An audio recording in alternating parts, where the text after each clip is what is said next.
Hey, this is Coach Leanne from our Hillsborough location, and today we're going to go over different lunge patterns. Now, lunging is a necessary evil that you definitely need in your training, because when you're squatting, you're able to favor one side over the other.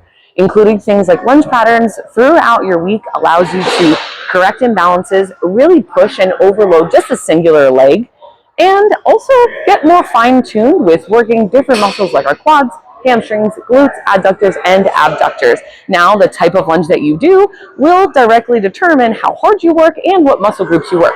So today in this video, we're going to go over those different tactics of how to hit more quad or how to hit more glute, what's right versus what's wrong, and then also how to up the ante quite a bit with different patterns to progressively overload you. To get started, we are going to focus on how to fire up the glute during different lunge patterns. So we're going to start with a basic body weight lunge. You're going to start with both feet together, and you're going to first shift your weight back into the glute. So I'm already slightly bending over. Now, make sure we're not bending at the spine. We are hinging at the hip. But in order to really work the glute, we need to stretch it and then squeeze it. So I'm going to shift back into that glute. Notice how stretched I am. I am more bent over, belly on the quad. And then I'm going to drive up, keeping my full foot down, but driving and focusing on driving through that heel to push the ground away. All right, so we're going to do that again. We're going to load up, stretch that glute, slight bend over, core is tight, shoulders are locked down. We're going to drive up and squeeze, right? So we're also not popping at the top. It is kind of explosive, but it is also very controlled because we are trying to work a muscle right now, not just a movement pattern. A way to up the ante a little bit, give yourself a little bit of a progression, is put some dumbbells in your hands. When I'm trying to work the glute, I do like to hold them down.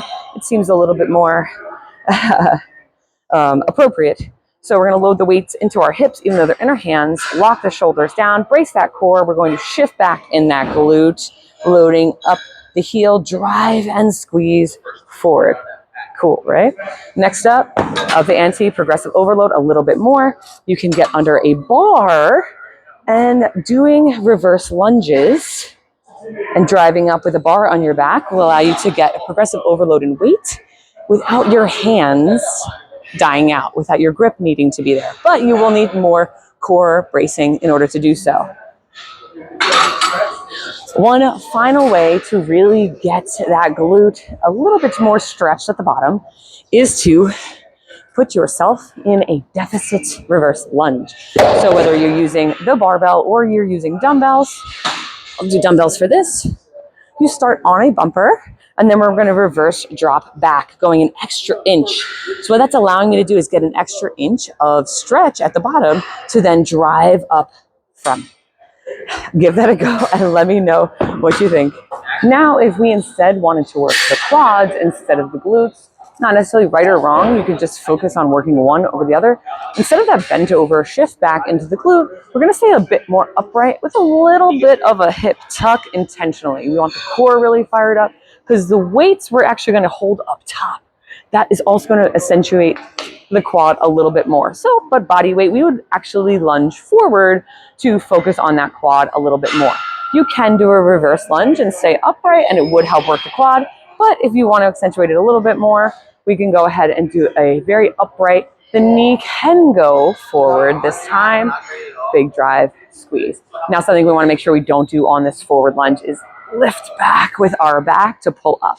We really want to load up the ball of the foot here, open our toes, squeeze the ground, and push through the ball of the foot in order to get up. Really working that quad, keeping that core nice and braced. Now, to load a little bit heavier, you can grab some dumbbells. We load them up top here, and we do that same pattern of driving through the quad.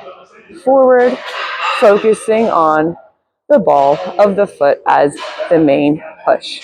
If you want to take it an extra step further, you can do a front rack.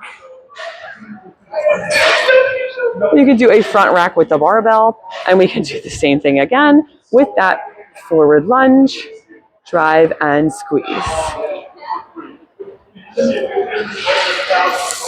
And of course, if you want to be a little psychotic and go the extra mile,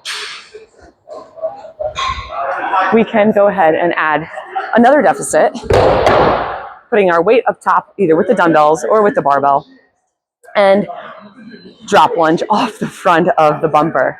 Same thing. We're able to get a deeper stretch now at the bottom, and then we can push through the quad to come back up. And just to make sure we're not neglecting our outer thighs and inner thighs, you should also get very good at a side lunge. Now, once again, we can favor the glute or the quad a little bit more, but I'm just going to kind of hit in the middle ground because the goal is the adductor and abductor, right? So I'm going to step out to the side instead of forward or backwards, working more of that lateral plane. And I'm going to ground my foot and load in and drive up and bring it back. Loading up, drive up, and pull back. You can always, once again, hold dumbbells here. You can hold one dumbbell in the middle and drive up. And another way to work those adductors. Adductors is a very famous curtsy lunge. So if you want to be nice and strong in those abductors and stay stable in the hips, you're going to start with your feet together. We're going to kick that foot back into an angle, and then we're going to drop down. While this does work abductors, you can focus on that glute by doing what? That bend over the torso and the shift back of the glute. Or you can work more quad while you work abductors, and you can be more upright. So depending on that torso angle, you will be able to hit any muscle group you'd like. You can also progressively overload by adding dumbbells, a barbell, or even sometimes a resistance band. That is all we have for lunges today. Let us know what you think in the comments. Let us know what you think, which one you want to try next time, and we'll see you at our next trainer.